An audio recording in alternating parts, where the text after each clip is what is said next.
ఎప్పుడైనా ఎక్కడైనా మీ చేతిలోనే వార్తా ప్రపంచం. మీ మొబైల్లో, మీ కంప్యూటర్లో, మీ టీవీలో. సాక్షి టీవీ డిజిటల్ ప్రసారాల కోసం లాగిన్ అవ్వండి www.youtube.com/సాక్షి టీవీ. సబ్స్క్రైబ్ సాక్షి టీవీ యూట్యూబ్ ఛానల్. బర్త్డే అనగానే కేక్ కట్ చేయడం, క్యాండిల్స్ ఆర్పడం, ఫోటోలు తీయడం అలవాటుగా మారిపోయింది. కానీ వేడుకల్లోనూ సాంప్రదాయం, సంస్కృతి ప్రతిఫలిస్తే అదో మంచి జ్ఞాపకంగా మారిపోతుంది.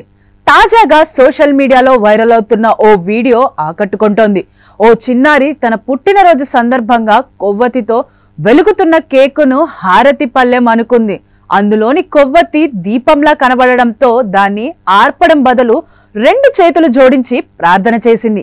ఈ అమాయకత్వాన్ని చూసి కుటుంబ సభ్యులు ఆశ్చర్యపోగా మనవరాలికి తోడుగా అమ్మమ్మ కూడా నమస్కరించింది. హృదయాన్ని కరిగింపజేసే ఈ క్షణాలు చాలా విషయాలను ఆలోచింపజేస్తోంది.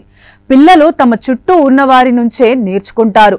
అమ్మమ్మ, తాతయ్య వంటి పెద్దలు వారిలో నాటే విలువలు, సంస్కృతి ఇలాగే పెరిగి పెద్దవుతాయి. దీపాన్ని పవిత్రంగా భావించే మన సాంప్రదాయం ఆ చిన్నారి చూపిన సంస్కారంలో స్పష్టంగా కనిపించింది. పాశ్చాత్య పద్ధతుల్లో పుట్టినరోజులు జరుపుకుంటున్నప్పటికీ మన విలువలు పిల్లలలో ఎంత లోతుగా ఇమిడిపోతాయో ఈ వీడియో గుర్తు చేస్తుంది. సోషల్ మీడియాలో ఈ వీడియోపై ప్రశంసల వర్షం కురుస్తోంది. క్యాండిల్ అంటే కేవలం ఆర్పే దీపం కాదు, అది వెలుగునిచ్చే శక్తి. దానిని దేవునిలా భావించి ఈ చిన్నారి నిజమైన భక్తి, అమాయకత్వం చూపించింది అని ఒకరు కామెంట్ చేశారు. ఇది కేవలం ఓ వీడియో కాదు, మన సంస్కృతికి అద్దం పట్టిన ఘట్టం అని మరొకరు పెట్టారు. అమ్మమ్మలు, తాతయ్యల విలువలు మనసుల్లో ఇలాగే ఉండాలి అంటూ చిన్నారి తల్లిదండ్రుల పద్ధతిని ప్రశంసించారు మనలో చాలా మంది.